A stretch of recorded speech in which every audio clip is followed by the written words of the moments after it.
उनको शर्म भी नहीं आती, बड़े भैया साथ में हैं और बीच बाजार में ऐसे हाथ पकड़ना ठीक नहीं है। कुब्जा ने कहा, भगवान कृष्ण ने कहा ठीक है, कभी मौका मिला तो आएंगे। इस प्रकार से मथुरा में जब प्रवेश करते हैं, मथुरावासी कंस के डर से सामने से तो भगवान का स्वागत करने के लिए नहीं आए, लेकिन हृदय से सब स्वागत कर रही हैं।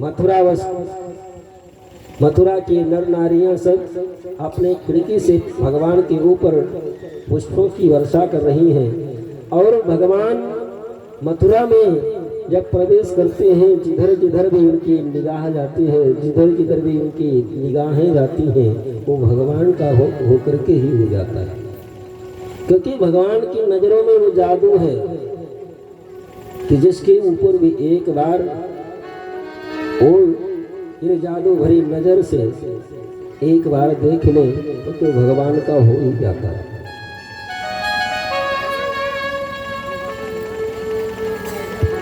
जादू भरी तेरी आंखें जिधर गई, जादू भरी तेरी आंखें जिधर गई, जादू भरी तेरी आंखें जिधर गई, जादू भरी तेरी आंखें जिधर गई। मन की कतार वारी वारी छुई छुई छतियन से उतर गई, जादू भरी तेरी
भगवान अपने आँखों के माध्यम से संपूर्ण मथुरावासियों को अपने बस में कर लिए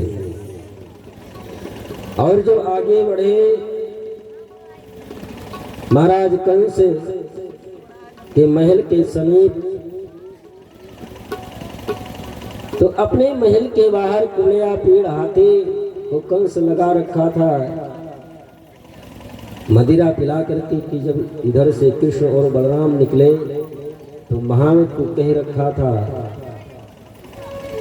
कि कृष्ण बलराम के तरफ ही ना हाथी को दौड़ा लेना और हाथी कुछ ही क्षणों में उन दोनों को नष्ट कर देगी। कृष्ण बलराम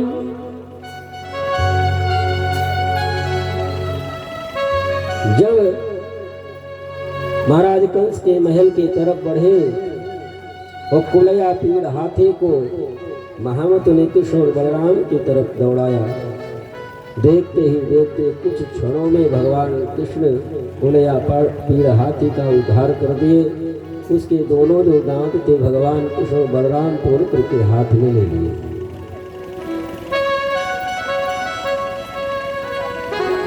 और जो भगवान शिव के द्वारा दिया हुआ धनुष कंस रखा था, कठिन तपस्या करने के बाद में भगवान शिव जब प्रसन्न हुए थे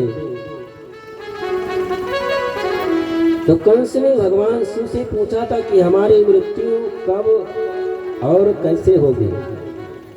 तो भगवान शिव ने कंस को एक धनुष दिया था। ये धनुष ले जा करके तुम अपने महल में रखना, और जिस दिन ये धनुष टूटेगा और जो इस धनुष को तोड़ेगा वो तुमको नहीं छोड़ेगा। कुलया पेड़ हाथी का उद्धार करने के बाद में भगवान कृष्ण जब आगे बढ़े तो भगवान शिव के द्वारा दिया हुआ धनुष जो रखा हुआ था, देखते ही देखते कुछ क्षणों में उस धनुष का भी खंडन भगवान ने कर दिया। और कंस को जब ये पता चला कि कोलया पीड़ हाथी भी मारा गया, धनुष की रक्षा करने के लिए जो सैकड़ों की संख्या में हजार हजार हाथियों का बल रखने वाले महारथी लगे हुए थे वो भी मारे गए, और साथ में धनुष भी टूट गया। कंस को जब ये पता चला कि भगवान शिव के द्वारा दिया गया धनुष भी तोड़ दिया गया कृष्ण के द्वारा, कंस अब घबराया। पूरी रात कंस को नींद न आई, उसको काली अंधियारी दिखाई पड़ती है। कृष्ण आ गया। दाल में जीरा काला दिखाई पड़ता है, उसको लगता है कृष्ण आ गया। कोई भी काली वस्तु उसको दिखाई पड़े, कृष्ण आ गया। ऐसा घबराया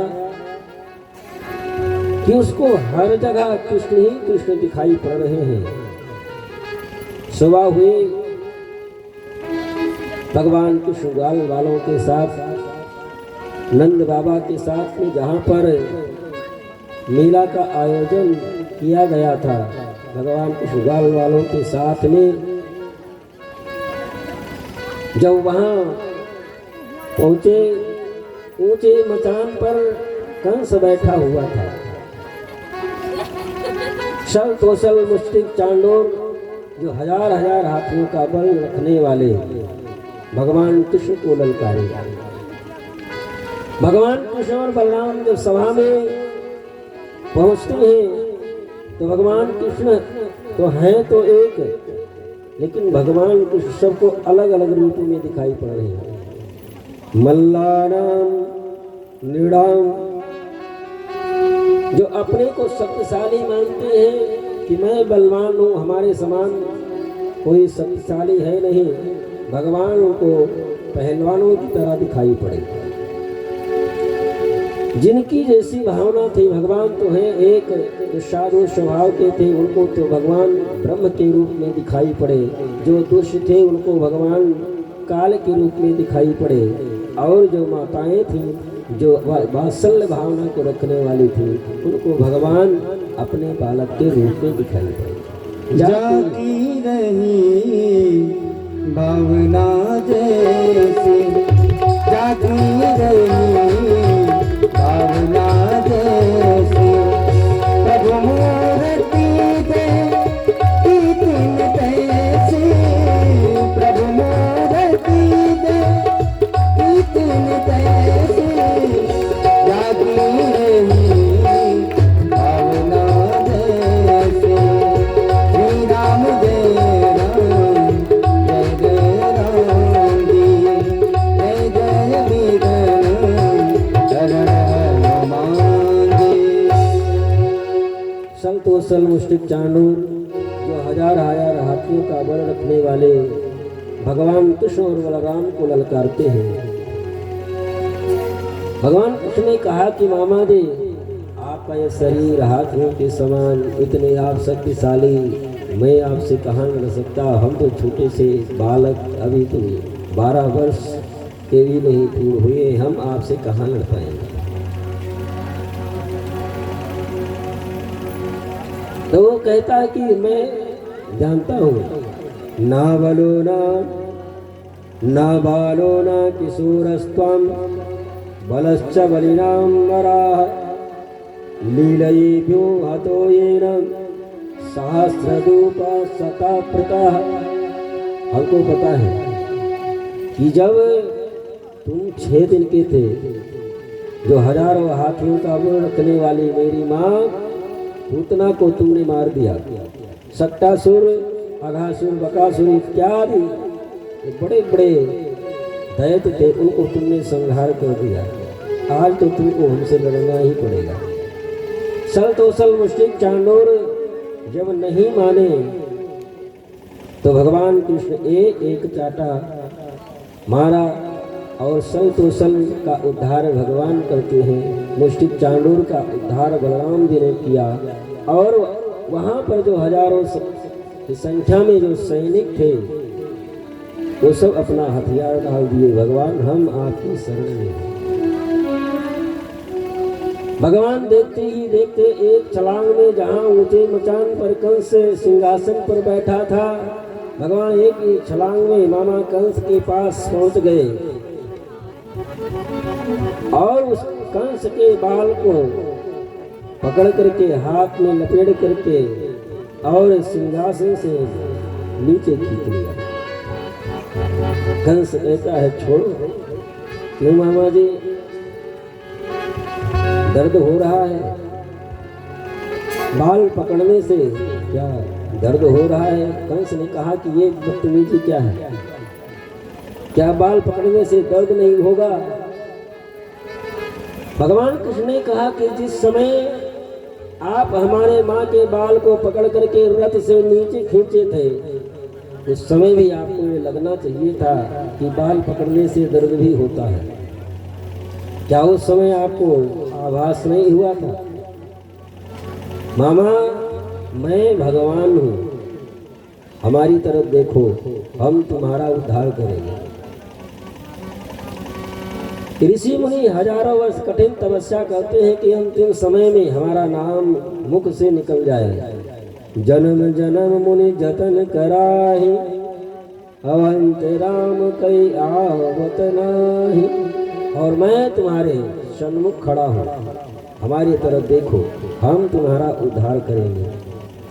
और देखते ही देखते कंस के शरीर से प्राणों की ज्योति निकली, आकाश मंडल में भ्रमण करते हुए और भगवान के चरणों में समाहित हो गई। इस प्रकार से भगवान कृष्ण ने कंस का उद्धार किया। बिलो कंस उद्धारण भगवान की जय। बोलो बाल कृष्ण भगवान की जय। इस प्रकार से कंस का भगवान उद्धार किए और देवकी वसुदेव अपने माता पिता को बंदीगृह से मुक्त कराए। अपने माता देवकी और वसुदेव के चरणों में प्रणाम करते हैं और अपने नाना उग्रसेन राजगद्दी पर बैठा करके उनका राज तिलक करवाते हैं। और इधर नंद बाबा और बाल बालों के सामने हाथ जोड़ करके कन्हैया कहते हैं कि बाबा, कुछ दिनों के लिए तो हमको यहाँ रुकना पड़ेगा। मैं अपना कार्य पूर्ण करके वापस लौट करके आऊँगा। नंद बाबा कहते हैं कि कन्हैया, हमको पता है कि तुम लौट करके नहीं आओगे, लेकिन आप पर हमारा अधिकार ही क्या बनता है? तुम तो वसुदेव नंदन हो, तुम तो देवकी नंदन हो। नंद बाबा ग्वाल वालों को साथ में लिए सब अपनी आंखों में आंसू भर करके और कन्हैया से विदा ले करके ग्वाल बाल नंद बाबा वापस वृंदावन आ गए।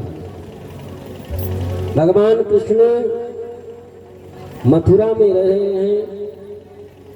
अपने माता पिता वसुदेव और देवकी के साथ में भगवान कृष्ण का मुंडन संस्कार, यज्ञोपवीत संस्कार इत्यादि संस्कारों को संपन्न कराते हैं श्री वसुदेव जी महाराज। भगवान कृष्ण गुरु संदीपनी के यहाँ आश्रम में जाते हैं विद्या अध्ययन करने के लिए। संदीपनी को अपना गुरु बनाते हैं, ये उपदेश देने के लिए कि यदि मृत्यु लोक में आए हो तो गुरु जरूर बनाना पड़ेगा। इस धरातल पर, इस ब्रह्मांड पर ब्रह्मांड नायक जो भगवान पार्वण परमेश्वर परमात्मा है, वो भी जब मानव के रूप में आते हैं वो भी गुरु जरूर बनाते हैं। इसलिए गुरु बिन भव निधि तरहि न कोई, जो विरंच शंकर सब।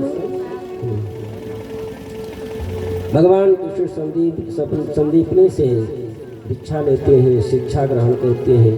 संदीपनी के यहाँ से दीक्षा और शिक्षा प्राप्त करके वापस लौट करके आए।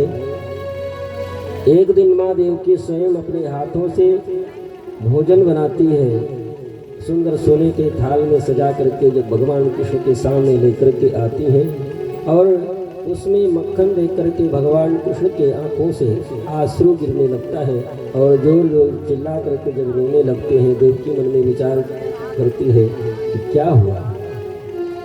वो समझ न पाए। वसुदेव जी जब आए महल में, देवकी ने कहा कि आज हमारी इच्छा हुई कि मैं अपने कन्हैया को अपने हाथों से भोजन बना करके खिलाऊं। थाली सजा करके लेकर के गई थी, उसमें मक्खन भी था और मक्खन देख करके रोने लगे। वसुदेव जी ने कहा कि मैंने भी तो कन्हैया के बारे में कुछ जाना नहीं, बचपन तो पालन पोषण सब कुछ यशोदा और नंद के यहाँ हुआ, उसके बारे में तो हमको भी कुछ पता नहीं है और मैं उससे पूछूं कैसे। लेकिन वो अपना मित्र उद्धव को मानता है और उद्धव बृहस्पति के शिष्य हैं, परम ज्ञानी हैं। उद्धव को वसुदेव जी भगवान कृष्ण के पास को भेजते हैं पूछने के लिए कि क्या कारण है, क्या कष्ट है मथुरा में आपको। उद्धव जी भगवान कृष्ण के पास आए, कन्हैया ये ठीक नहीं है कि आप यहाँ रह करके आपके आंखों में आंसू। कन्हैया ने कहा कि उद्धव आपको पता नहीं, यदि हमको याद करना ब्रज की गोपियाँ, माँ यशोदा, नंद बाबा सब याद करना बंद कर दें तो मैं भी याद करना बंद कर दूँगा, क्योंकि जब वो हमको याद करते होंगे तो उनकी याद हमको भी आती है। हर घड़िया तेरी आए सौतन बन के, मैं फिरूं शाम तेरे नाम की जोगन बन के, मैं फिरूं शाम तेरे नाम की जोगन बन के।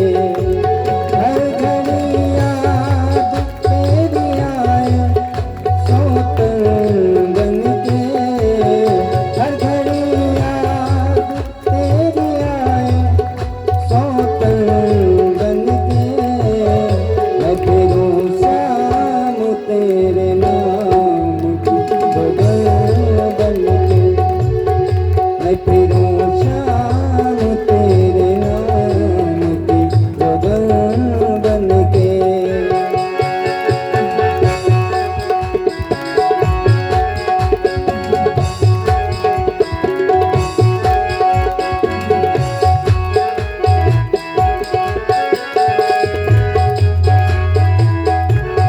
जय जय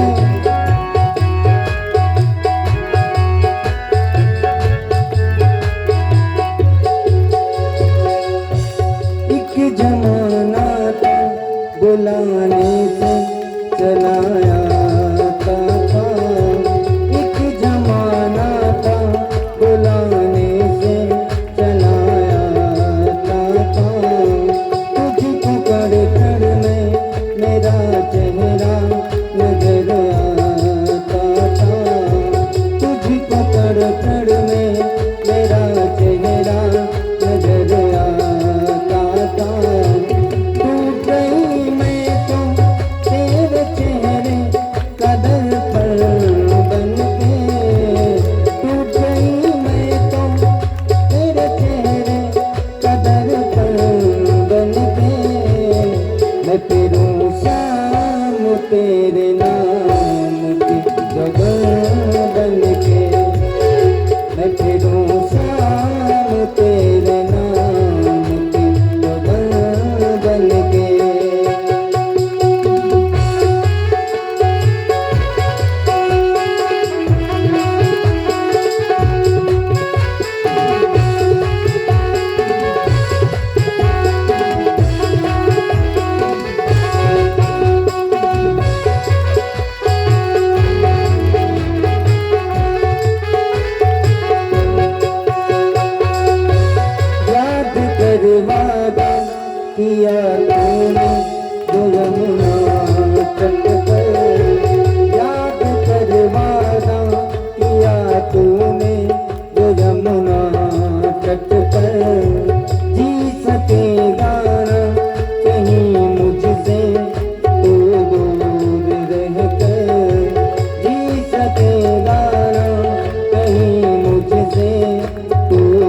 ऊधो मोहि ब्रज बिसरत नाहि। जो नंद बाबा मैया यशोदा पालन पोषण की उंगली पकड़ करके चलना सिखाया, जो हर जिद को पूरा करती रही, मैं उसे झूठ बोल करके चला आया। मैं परसों आऊंगा, बरसों बीत गए, मैं वापस लौट करके नहीं गया। हम जैसा कठोर कौन होगा कि जिन बछड़ों को मैं चराने के लिए जब जाता था, बंसी बजाता था, वो बछड़े हमारी तरफ एक टक देखा करते थे, और जब बंसी बजाना मैं बंद करता था, बेचारी लगता था कि वो कहते हैं कि कन्हैया बंसी बजाना क्यों छोड़ दी। जो ग्वाल वाल गोपियां, वहां के पशु पक्षी अपना सर्वस्व मानते थे, उनको मैं छोड़ करके चला आया।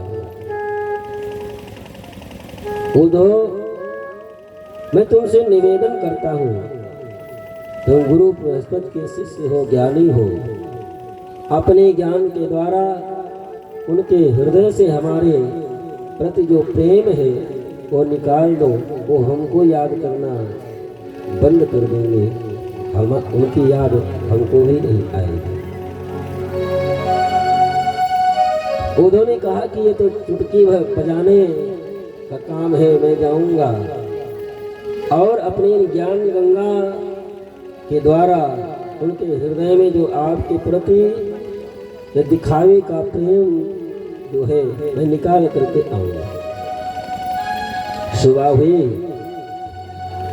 और उद्धव जी जब चलने के लिए तैयार हुए, भगवान कृष्ण ने कहा कि उद्धव तुम वृंदावन जा तो रहे हो, लेकिन वहां की गोपियां, गोप, बाल बाल ब्रजवासी वो हमारे सिवा और किसी से मिलना और बात करना पसंद नहीं करेंगे। इसलिए तुम हमारे ही रथ को ले करके जाओ और हमारी जो काली कमली है साथ में ले करके जाओ, जिससे उन लोगों को ये लगे कि कन्हैया के भेजे हुए कोई मित्र उनके मित्र ही होंगे, तो हो सकता है तुम्हारे पास वो गोल बाल वाल आए, वो आपसे मिल सके। जो उद्धव कहे थे कि मैं सुबह जा रहा हूँ, शाम तक वापस लौट करके आऊंगा, वो उद्धव जब वृंदावन में आए और ग्वाल वाल गोपियों के हृदय में भगवान कृष्ण के प्रति अगाध प्रेम जब देखे कि कण कण में वो कन्हैया को मानते हैं, कण कण में जब कृष्ण का दर्शन उद्धव को उन गोपियों ने कराया कि कन्हैया हम लोगों से दूर थोड़ी ना है। यदि कन्हैया से मिलने के लिए मैं रोती होती तो वृंदावन से मथुरा कहीं बहुत दूर नहीं है। हम लोग चाहते तो दिन में 10 बार जा करके कन्हैया से मिल करके 10 बार वापस लौट करके आते, लेकिन जो वियोग में जो सुख की अनुभूति होती है, जो आनंद आता है उद्धव, वो मिलने पर नहीं। जो उद्धव सुबह कह करके गए थे मैं शाम को लौट करके वापस आऊंगा, 6 महीने व्यतीत हो गए, वृंदावन से वापस लौट करके नहीं आए। और जब वापस हुए तो गोपियों के चरणों में प्रणाम करने की हिम्मत नहीं पड़ी उद्धव की। गोपियों के चरणों में भी प्रणाम करने की उद्धव की हिम्मत नहीं पड़ी। वंदे नंदव्रजस्त्रीणां भागरेणुम अविच्युसाम। जो गोपियों के चरण रज है, जो चरण की धूली है गोपियों की, उस धूली को प्रणाम करके उद्धव वापिस लौट करके आए। आसामहो चरण रेणेषु, उन गोपियों के चरण रथ को का प्रणाम करके मस्तक से लगा करके वापस लौट करके आए और भगवान कृष्ण से उलाहना देने लगे, जो इतना आपसे प्रेम करने वाले गोपियाँ नंद बाबा उनको उनका परित्याग करके चले आए हो, तुम बड़े निष्ठुर हो कन्हैया। भगवान कृष्ण ने कहा, ना गोपियाँ हमसे अलग हैं, ना मैं गोपी से अलग हूँ। मैं तुमको इसलिए भेजा था कि तुमको ज्ञान था, लेकिन तुम्हारे हृदय में भक्ति नहीं थी, प्रेम नहीं था, इसलिए मैं तुमको वृंदावन में भेजा था। ज्ञान के साथ में यदि भक्ति और प्रेम भी समाहित हो जाए तब तो ठीक है, नहीं ज्ञान यदि केवल रहा तो अहंकार आ सकता है और अहंकार के फलस्वरूप तुमको नरक जाना पड़ता। इसलिए गोपियों के शरण में मैंने तुमको भेजा। इस प्रकार से भगवान कृष्ण कृपा करके अपने मित्र उद्धव को भक्ति ज्ञान के साथ में भक्ति प्रदान करते हैं, गोपियों का दर्शन कराते हैं और इधर कंस का जब भगवान उद्धार कर देते हैं तो कंस की दो पत्नियां थीं जिनका नाम था अस्थि और प्राप्ति। ये अपने पिता जरासंध के यहाँ चली गई और अपने पिता जरासंध से सारी बात बताई। जरासंध मथुरा पर 16 बार आक्रमण करता है।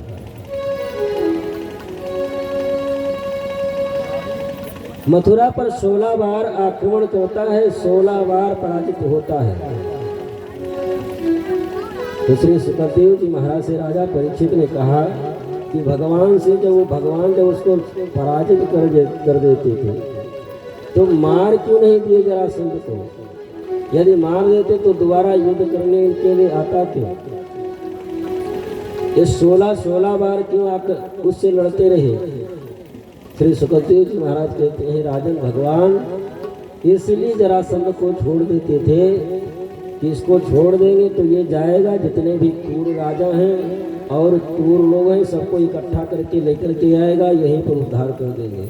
वैसे जा करके एक एक करके सबको ढूंढना पड़ेगा और ये स्वयं सबको इकट्ठा करके लेकर के आएगा और यही सबका उद्धार करते रहेंगे।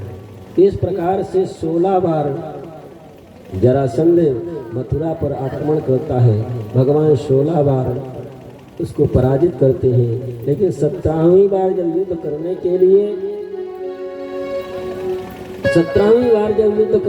लिए जरासंध चला तो अपने घर में 1000 ब्राह्मणों को बैठा करके आया कि आप लोग हमारे लिए तुम लोग पूजा पाठ करो और यदि मैं आपके पराजित होकर के लौटा तो तुम लोगों को जीवित नहीं छोड़ूंगा और यदि विजय श्री प्राप्त हुई तो तुम लोगों को मैं इतना धन संपत्ति दे दूंगा कि दोबारा किसी के यहाँ पूजा पाठ करने के लिए जाने की जरूरत ही नहीं पड़ेगी।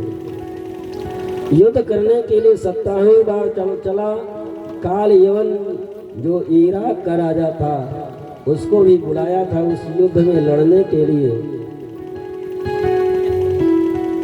17वीं बार युद्ध करने के लिए आया, 1000 ब्राह्मणों को घर में बैठा करके आया। ब्राह्मणों लोग मन में विचार करने लगे, अब करें क्या, कौन से पूजा करें, अब तो जान पर आ पड़ी है। लड़ने के लिए गया है, 16 बार पराजित हुआ है, 17वीं बार लड़ने के लिए गया है। यदि पराजित हुआ तो हम लोगों की तो जान बचेगी नहीं। वो सब केवल भगवान से यही प्रार्थना करते हैं कि प्रभु यदि हमारे जान की आप रक्षा चाहते तो आप इस बार युद्ध में हार जाए। 17वीं बार जब युद्ध करने के लिए जरासंध आता है, साथ में कालयवन की सेना भी है। भगवान कृष्ण कालयवन की सेना जरासंध की संपूर्ण सेना को समाप्त करने के बाद में बलराम जी से भगवान कृष्ण कहते हैं कि दादाजी हमारा मन करता है कि युद्ध स्थल छोड़ करके भाग चले। बलराम जी ने कहा कि कन्हैया युद्ध स्थल छोड़ करके भागोगे सब रण छोड़ कहेंगे तो एक नाम और पड़ जाएगा, इसमें कौन सी बड़ी बात है। भगवान युद्ध करते करते युद्ध स्थल रण को छोड़ करके भाग खड़े हुए, इसलिए भगवान कृष्ण का एक नाम रण छोड़ भी पड़ा। बोलिए रण छोड़ भगवान की। मथुरा छोड़ करके, मथुरा से युद्ध स्थल छोड़ करके भाग खड़े हुई कालयोन भगवान का पीछा करता है। एक मुचकुंद नाम के राजा थे जिनके द्वारा कालयोन का, वहाँ पर भगवान कालयोन का उद्धार करते हैं। जरासंध जंगल में आग लगवा देता है। जरासंध समझता है कृष्ण और बलराम इसी जंगल में जल करके राख हो गए और कृष्ण और बलराम वहाँ से निकल जाते हैं और बीच समुद्र में द्वारकापुरी का निर्माण करते हैं। सभी मथुरा पुरवासियों को द्वारका में ले जा करके भगवान कृष्ण और बलराम अब द्वारका में रहे हैं। अब भगवान कृष्ण द्वारिकाधीश हो गए। बोले द्वारिकाधीश भगवान की जय। अब द्वारिकाधीश हो गए तो विवाह समय भी हो गया है काफी। यहाँ थोड़ा सा आगे जगह खाली करिए, एक दो लोग आ रहे, थोड़ा व्यवस्था बता दें, उस प्रकार से थोड़ा व्यवस्थित हो जाइए तो विवाह वाला कार्यक्रम भगवान का।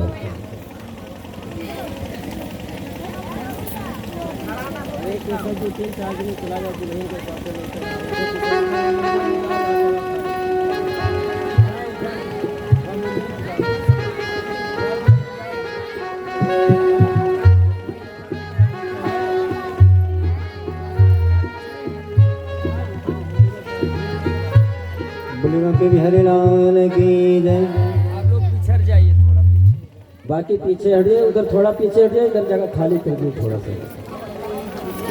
भैया सब पीछे थोड़ा थोड़ा, चार चार या चाहे जितना पीछे हो वो जगह है।